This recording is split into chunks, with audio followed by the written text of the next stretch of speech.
manusia tergantung kumaha akal jeung pikiranana. Akalna jeung pikiranna handaplah derajat manusia.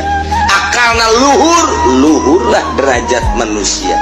Baik urusan dunia makin luhur akalna, makin pinter, makin hebat.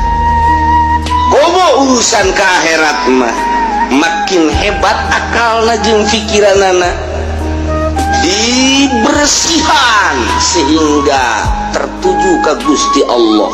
Makin bersih akal, makin luhur derajat, makin bersih, makin luhur, makin bersih, makin luhur.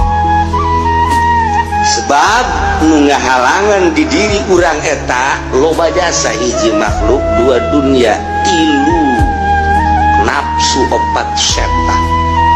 Iyalah kudu dibersihan setik, makin bersih, makin plong ke Allah, makin bersih, makin plong, makin bersih, makin plong. Bersih jasa nikmat hirup.